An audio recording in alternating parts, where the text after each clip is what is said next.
سڵاتان لێ بەڕێزان بەخێر بێن بۆ تاقیکردنەوەی چواردەیەم تست 14 لە پرسیاری یەکەمەوە Who was known as the Iron Duck چێ ناسرابوو چێ ناسرابوو بە دۆکی ئاستین دۆک لە بەریتانیا بەنامبانگ دێ بۆ کەسێکی پلەبەرز کە سەرپرشتیاری ناوچەیەکی زۆر بکات بۆ نمونە ناوچەی سەرکاتی وڵاتێ بکات پاشانیە بەڵام لە پاشا و لە پاشا نزمترە بینی پلۆپایی ئەوش لە کەسوکاری پاشا و بەردەوامی ئەوانە پێیانڵێت دۆک دەبووە دۆکی ئاسنین چێ بووە Who was known as a duck of iron واتە چێ بووە پایەبەری ئاسن پایەداری ئاسن بمانێ پایەدار تقریبن پایەدار دێ یاخود ئەو کەسانی کە ناو و ناتۆری ئاغایەتیان هەبوو وەکو پاشاگەرێتی پێیانڵێن دۆک چێ بووە ناسراو بە پایەداری ئاغایەتی The Duck of Edinburgh The Duck of Normandy The Duck of Wellington The Duck of Lancaster وەڵامی خۆت هەڵبژێرە وەڵامی من The Duck of Wellington واتە پایەداری Wellington یاخود ئاغایەتی Wellington In 1815 the French war ended with the defeat of the Emperor Napoleon by the Duke of Wellington ئەڵێ لە ساڵی 1815 جەنگ لەگەڵ فەڕەنسایە کۆتایی جەنگی فەڕەنسا کۆتایی پێهات بە تێکشکانی ئیمپراتۆر ناپلیۆن by the Duke of Wellington لەلایەن دووکی وەلنگتنەوە at the Battle of Waterloo لە جەنگی Waterloo لە بیرتانە هێنە شوێنەکە بێتان ئەو ناوەی تیا یاخود هێنە جادە ناوەکەی نانراوە Waterloo ئەویش مەبەستی ئەو شەڕێکە کراوە لەلایەن Duke of Waterloo تێکشکراوە ئیمپراتۆر ناپلیۆن Wellington was known as the Iron Duck ئەڵێ Wellington ناسراوە بە Iron Duck واتە دۆکی ئاسنین and later became a prime minister دوای بوو بە prime minister هەر ئێستا Wellington هینێکە ناوی شوێنێکە ناوی شارێکە بەڵام دیار ئەو ناوەشی لێن دراوە لەلایەن ناوی ئەو کەسەوە لەلایەن ئەو Wellingtoni ئاسنین پرسیاری دووەم Who appointed the member of the cabinet چێ ئەندامانی کابینەکە دیاریەکات یاخود دەستنیشانیانەکە The king The prime minister The Prince of Wales The magistrate وەڵامی خۆت هەڵبژێرە بێگومانەکە بیل لە پرسیارە بکەیتەوە کابینەت هینێکی حکومیە پێگەیەکی حکومیە دەسەڵاتی هین پێکەوەی پێکەنانی حکومەتە بێ بزانین چییە واتە بێ بزانیت کامەیە من The Prime Minister هەڵبژێرم یاخود سەرۆەزیران بەڵێ The Prime Minister PM is the leader of the in a political party in power ئەڵێ سەرۆەزیران دەسەڵاتداری ئەو حیزبەیەکە دەسەڵاتی لەژێر دەستایە he or she appoint the member of the cabinet she نێر بێ یاخود مێبێ ئەندامانی کابینەکە دەستنیشانەکە and has control over many important public appointments واتە دەسەڵات هەیە لەژێر دەسەڵاتی گرنگی هەیە لەسەر چەنەها خاڵی گرنگی گشتی پرسیاری سێ Which of the following is not a British invention کامێ لەمانەی خوارەوە داهێنانی بەریتانیانین The World Wide Web The Turning Machine The Hovercraft The Mobile Phone کامێ لەمانەی خوارەوە داهێنانی بەریتانیا وەڵامی من The Mobile Phone داهێنانی بەریتانیا The World Wide Web The Turning Machine and the Hovercraft are British invention World Wide Web واتە www پێشتر پیرمان کردووە واتە تۆڕی جیهانی تۆڕی پانتایی جیهان The Turning Machine مەشینی دروستکردنی ئاشیا and the Hovercraft فڕۆکەیەکی گەشتیاری کاتی خۆی کە پێنێدرات کە زۆر فڕۆکێکی خێرا بوو و خێرایەکەی لە خێرایی دەنگ خێراتر بوو ئەمانە هەمووی داهێنانی بەریتانیان The Mobile Phone is not بەڵام Mobile Phone داهێنانی بەریتانیانە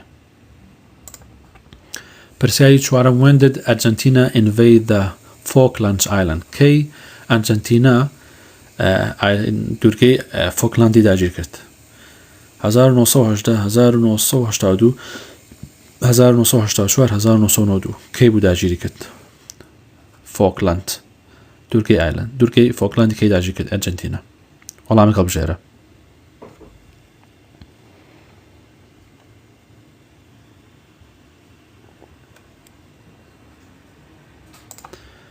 وەڵامی من 1982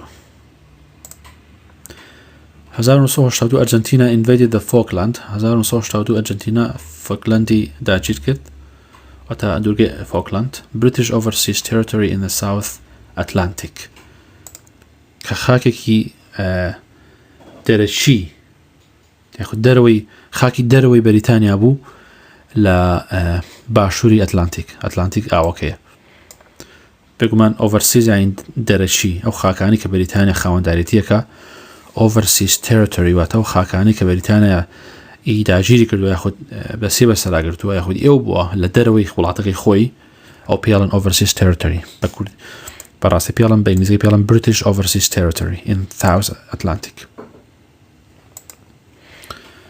پرسیاری پێنجەم which of the following statement is true County court deals with a wide range of civil dispute including family matters, breach of contract and divorce County court deals with a wide range of criminal dispute including family matters, breach of contract and divorce.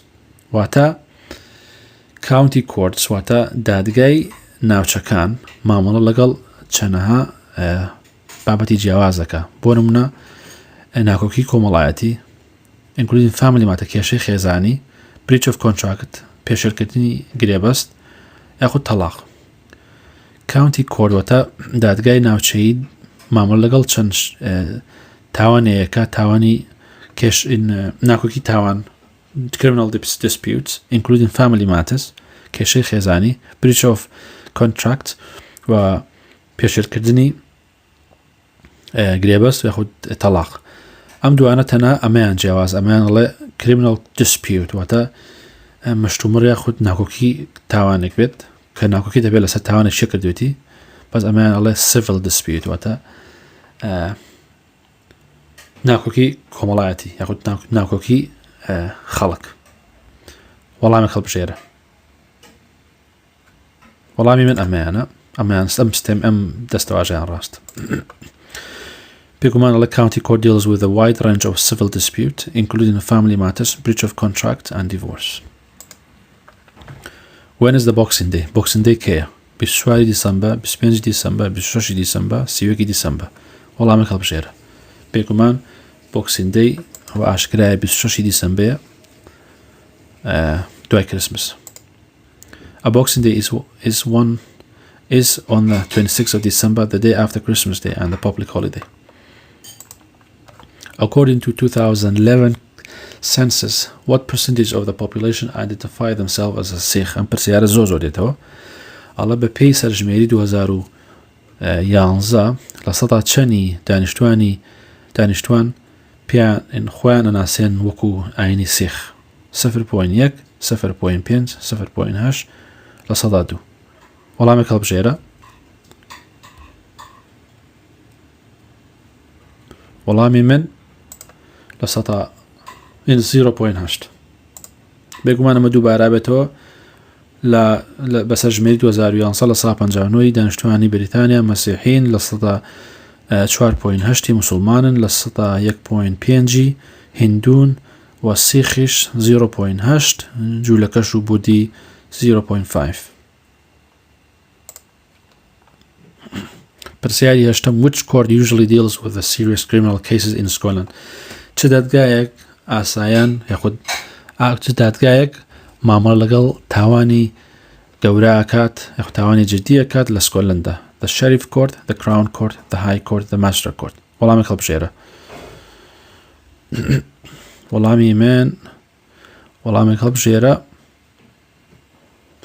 وەڵامی من the sheriff court In Scotland, serious criminal cases are heard in a sheriff court, with either sheriff or a sheriff with a jury. لسكولندا تاواني گەورە یاخود تاوانی جدی لەلایەن شەریف کۆرتەوە مامەڵەی لەگەڵا جا ئایا لەلایەن شەریفەوە بە تەنیا یاخود شەریف with a jury یاخود دادگای شەریف یاخود دادوەری شەریف یاخود لەگەڵ جۆریەکانە هەنێجار the most serious cases in Scotland such as murder are heard at the High Court.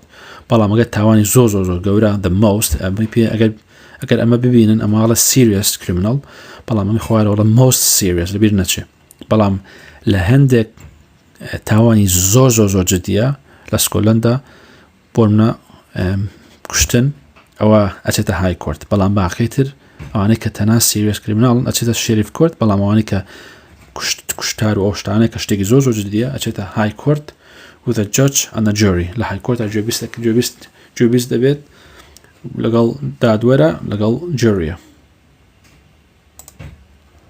پرسیاری نوێم which of the following are British overseas territory کامێ لەمانەی خوارەوە خاشی بەریتانیان لە دەرەوەی وڵات لە دەوری بەریتانیا خاکی ئەوون لە دەوری بەریتانیا Ireland, the Canary Island, Saint Helena و the Falkland Island کامێ لەمانە وەڵامی خەڵبشێرە وەڵامی من the Saint Helena ئەوە دوورگەیەکە the Falkland Islands.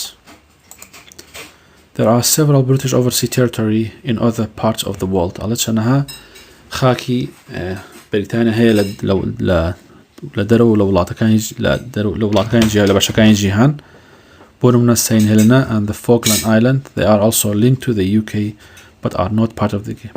لکاون بە بەریتانیا بەڵام بەشێک نین ئێستا لە بەریتانیا بەڵام پێشتر خاشی ئەو بوون و ئەوە ناتوان بە ئازادی بێن سەردانی بەریتانیا بکەن لەبەرەوەی ناسنامەی بەریتانیان یاخود بریتیشیان پێبەخشرێت.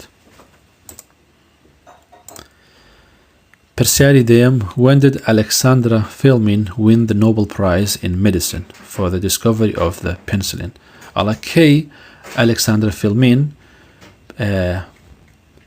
خەڵاتی نۆبڵی وەرگرت یاخود خەڵاتی نۆبڵی بردەوە لە دۆزینەوەی دەرمانێکە بە ناوی پەنسلین 1935 1945 1950 1952 کەی بوو وەڵامی خەڵبژێرە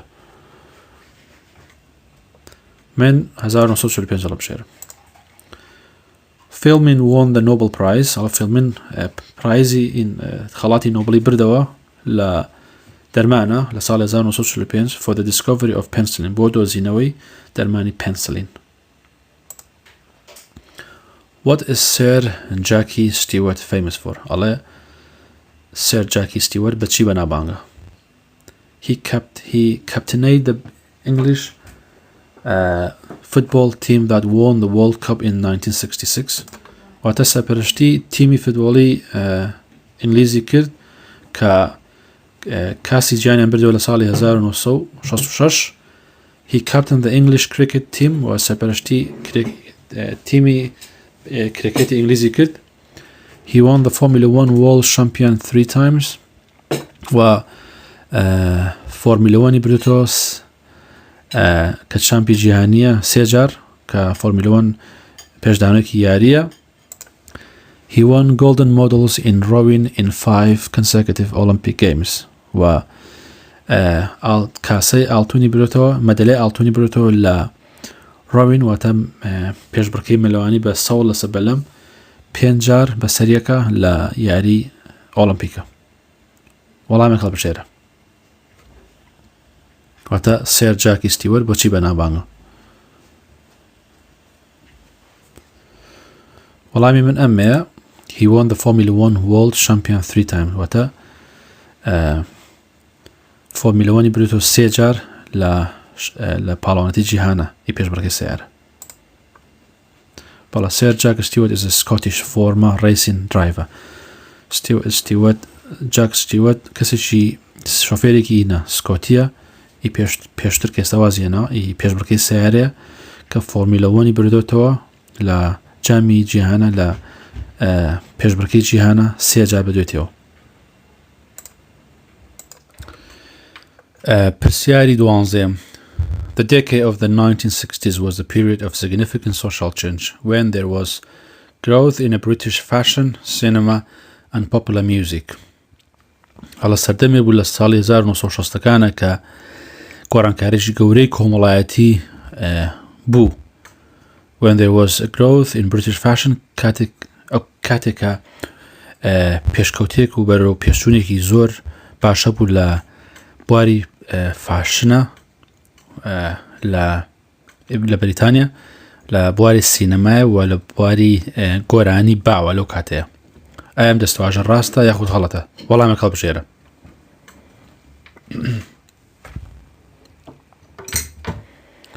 وەڵامی من ئەمەیانە. بەڵێ دەستەواژە ڕاستە، واتە گۆرانکاری بووە لە ساڵی 1960 و بەرەو پێشوونێکی زۆر باش بووە لە بواری فاشن و سینەما و گۆرانیە میوزیک. When did Britain and France develop the world's only supersonic commercial airliner known as the Concorde? ئەگە بەبیرتان بێن پرسیارە کرا ئەڵە کەی بوو بەریتانیا و فەڕەنسا باشترین و فڕۆکەی بازرگانی سوپەرسۆنی واتە خێراتر لە دەنگی خێراتر لە خێرایی دەنگ خێراتر بوو ئەو فڕۆکەیە کە تەنها فڕۆکە بوو لە جیهانە دروست کرا کە ناسرا بوو بە کۆنکۆرد. فەڕەنسا و بەریتانیا پێکەوە دروستیان کرد فڕۆکەی کۆنکۆرد لە ساڵی 1970 1950 1970 و 1960 کەی بوو؟ وەڵامێک هەڵبژێرە. وەڵامی من 1960.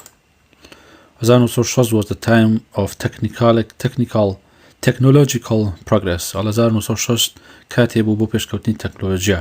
When Britain and France developed the world's only supersonic commercial airliner Concorde. کاتێک کە بەریتانیا و فەڕەنسا بەرەو پێشیان برد تەنها فڕۆکەی جیهان کە خێراتر لە دەنگ خێرایی لە خێراتری دەنگ بوو ئی بازرگانی بفڕۆکە بە ناوی کۆنکۆردۆ. پرسیاری چواردەیەم When was the United Nations set up? کەی نەتەوە یەکگرتوەکان دامەزران؟ Before the Second World War پێش جەنگی جیهانی دووەم. After the Second World War دوای جەنگی جیهانی دووەم.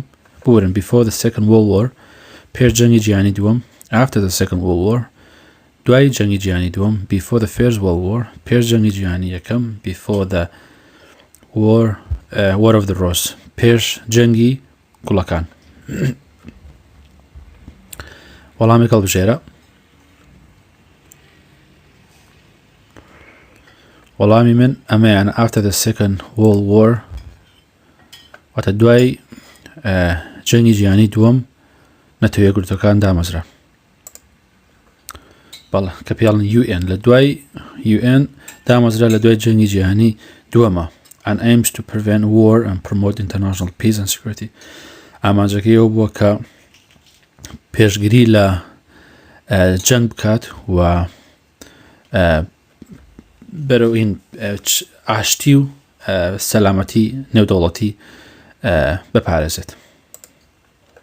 پرسیاری پانزەم When can you find copy of Hansard? When بورن Where یعنی لەکوێ Where can you find copies of the Hansard? لەکوێ کۆپیێکی یاخود بەرگێکی هانسۆرد پەیداکەین. هانسۆرد واتە هەرچی قسەی وتەی دانە وشە بە وشەی قسەی پەرلەمان کاکرێت ئەنووسێتەوە و ئەو نووسینەوەش پێڵەن هانسۆرد. لەکوێ کۆپیێکی بکەن؟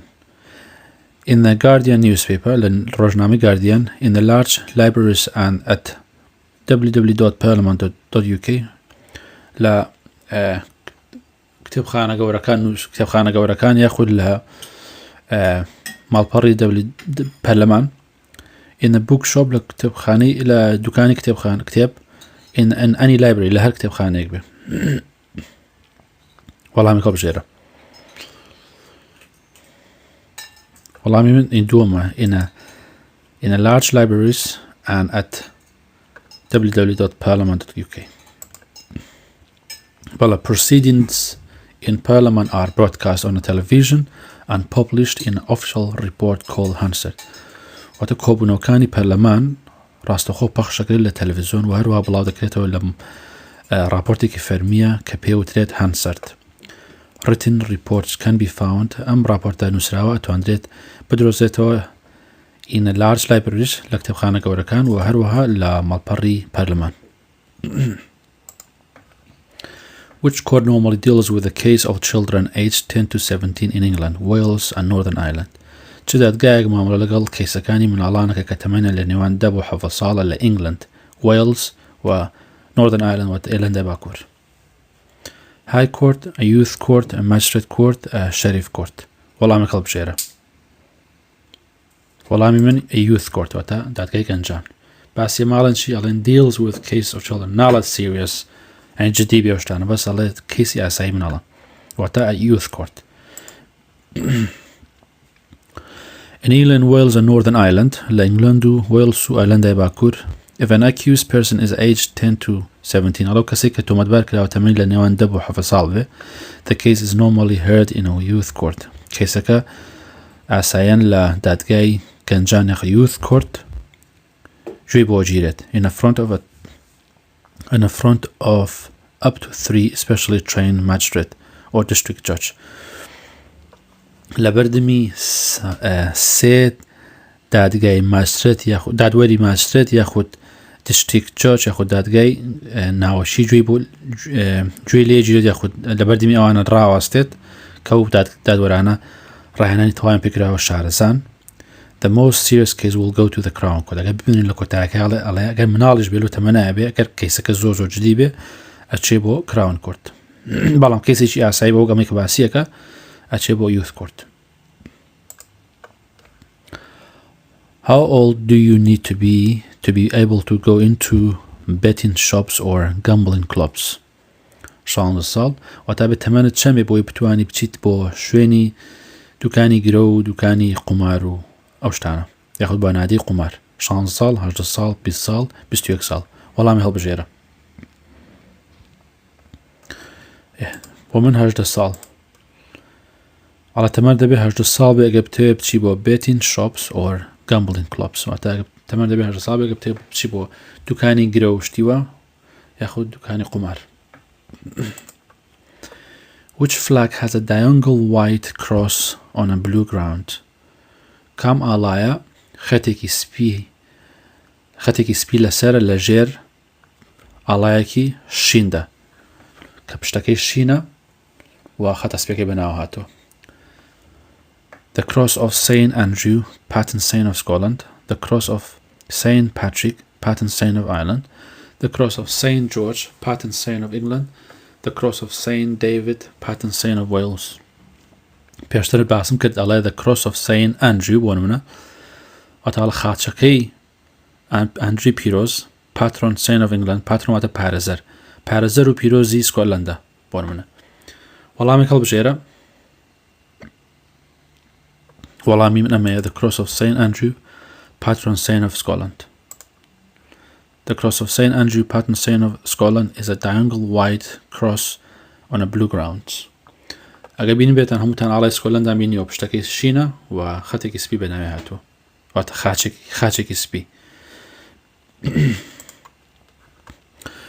پرسیاری 19. How long do Muslims fast for during Ramadan? باسی ئەمە پرسیارە بیزان بەڕاستی ئەڵە موسڵمانان چەند بە ڕۆژۆ من لە ڕەمەزانە. من ڕاستەخۆ هەڵیە بژێرم بۆی کات زۆر بە فرۆ نەبین مانگێک. ڕەمەزان بە وشە عەرەبیەکەی وشە فەرمیەکەی پێڵەن Eid al-Fitr. Eid al-Fitr celebrate the end of Ramadan when Muslims have fast for a month. لە جەژنی Eid al-Fitr موسڵمانان کۆتایی بە جەژنەکە دێنن بە ڕەمەزان کاتێکە موسڵمان بە ڕۆژۆ بن بۆ مانگێک. Which British actor has recently won an Oscar? ئەڵە چێ ئەکتەرێکی بەریتانی کە لەم نزیکانە ئۆسکاری برێتەوە. ئۆسکار خەڵاتێکی بەناوبانگە کادرێ بە کەسانی بەناوبانگ وەکو ئەکتەروانە. کام ئەکتەرەیە هەڵی بژێرە. من Colin Firth هەڵبژێرم. ئەڵە recent British actor to have won Oscar include Colin Firth, Sir Anthony Hopkins, Judy Dench, Kate Winslet and Tilda Swinton. ئەمانە هەمووی ئۆسکار خاڵاتی ئۆسکاریان برێتەوە بەڵام یەکێ لە ئەوانە کە لێرە هەیە Colin Firth. Which was the first major railway built in Britain? وەزەم لە تاقیکردنەوەی سێنزەم بوو ئەم پرسیارە هەبوو railway. بەنەمەکترین و کۆنتین ڕۆیاڵوەی کە بەسەر هەموو شارەکانی بەریتانیا بۆ شوێنە دوورەکانە دروست کراوە. which was the first major railway built in Britain. ئەڵە گەورەترین هێڵی شەمەنەفەر کامەیە کە لە بەریتانیا دروست کراوە.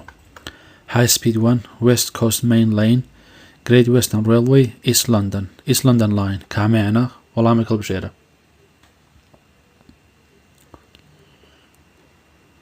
وەڵامی من ئەمەیە Great Western Railway کە دروست کرا بۆ بینی شارە دوورەکان. The Great Western Railway was the first major railway built in Britain. Great Western Railway یەکێک بوو لە هەری گەورەترین ڕۆیاڵوەیەکان هێڵە شەمەنەفەکان کە دروست کرا لە بەریتانیا. In the 15th century, Henry Tudor, the leader of the House of Lancaster, became لە سەدەی 15 هەنری تودەر کە سەرۆشی House of Lancaster سەرۆشی House of Lancaster کاتە پیرانی مەبەستەکەیەوە لە کۆشکی لانکاستەر کە سەرۆشی کۆشکی لانکاستەر بوو بەچی لە سەدەی 15 King Henry VIII پاشا هەنری هەشتم King Richard First پاشا ریچاردی یەکەم King Richard the Eighth ببورن the Henry هەشتم و King Charles the First King Charles سێم the King Henry حوتم لە سەدەی 15 Henry Tudor the leader of the House of Lancaster کە سەرکردەی یاخود سەرۆکی کۆشکی لانکاستەر بوو بەچی کامێ لەمانەیە دانێک هەڵبژێرە.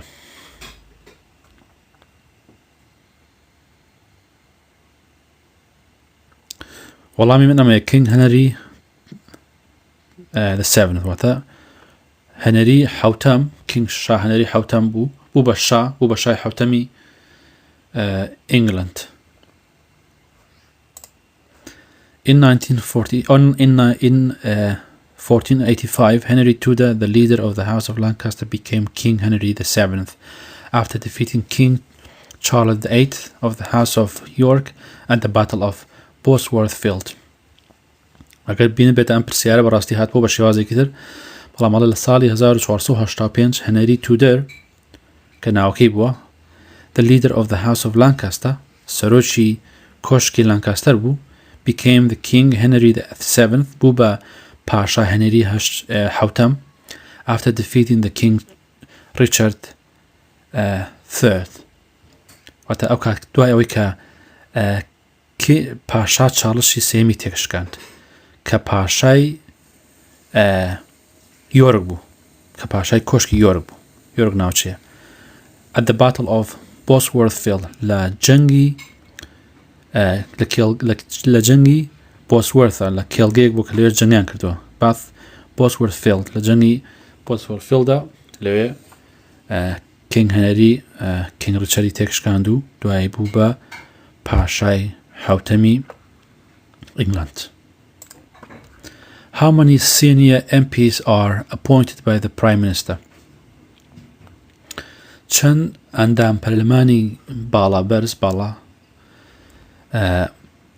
چەند ئەندام پەرلەمانی باڵابەرز دەستنیشانەکەن لەلایەن سەرۆکوەزیرانەوە لەستان 10 لە 10 کەمتر لە دەوری 15 لە دەوری 20 لە سەر و 25 وەڵامێک هەڵبژێرە.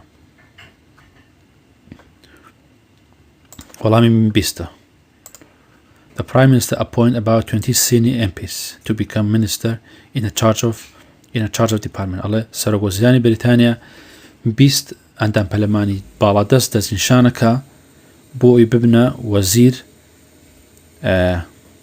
in charge of department بۆی بنە وەزیر بۆ ئەوەی ئەو بەشە بەڕێوەبەرن بەشی کابینەکەی حکومەت. پرسیاری کۆتایی لە تاقیکردنەوەی چواردەم پرسیاری 24 Who won an Olympic golden medal in the pentathlon in 1972 چێ مەدەلای ئاڵتوونی بردەوە لە ئۆلۆمپیکی پێنتەلۆن لە ساڵی 1972 سێر ئیان باثەم مەری پیتە دەیم کێلی هۆلمز جەسیکا فینز وەڵامێک هەڵبژێرە. وەڵامی من ئەمەیە Mary Peter was a talented athletic who won an Olympic gold medal in the pentathlon in 1972. Allah Mary Peter کەسێکی بەهرەمەند بوو ئەتلانتیک واتە کەسێکی جملاسیکی بوو و بەهرەمەند بوو کە مەدەلای ئاڵتوونی ئۆلۆمپیکی بردەوە لە پێنتالۆنە لە ساڵی 1972 بەڕێدان پێنتاتلۆن یارێکی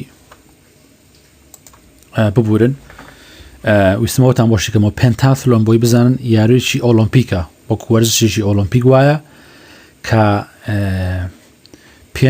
پێنج یاری تیا کۆکرێتەوە لەو لە پێنتاتلۆنە لە ئۆلۆمپیکە ئەوش بۆ نمونە مەلەکردنە فێنسینەوەتە بازدان بەسەر پەرژینەکە و شەڕکردن بە شمشێرێکی درێژ و بازدانە و ئەسب سواریە کە ئەسپەکان بەسەر پەرژینەکە خۆیان فرێدن و ڕاکردنە بە بۆ خوراکردنێکی دوور و درێژ بە چواردەوری ساحەیەەکە ئەمانە هەمویان پێڵم پێنتاتلۆن لە ئۆلۆمپیکە بۆیە مێری پیتەر لە ساڵی 1972 مەدەلای ئاڵتوونی بەدەستهێناوە لە ئۆلۆمپیکە کە کەسێکی ئەتلەتیک بووەتە ئەوانی کە ئەتلانتیکن بازەدەن ئەکشێن خۆیان جسمیان زۆر نەرم و چشت و چالاکە بۆ کشان ئەمە کۆتایی تاقیکردنەوەی چواردەیەم بوو هیوادارم سوودتان لێ بینی بێت لە تاقیکردنەوەی 15 مەتان بینم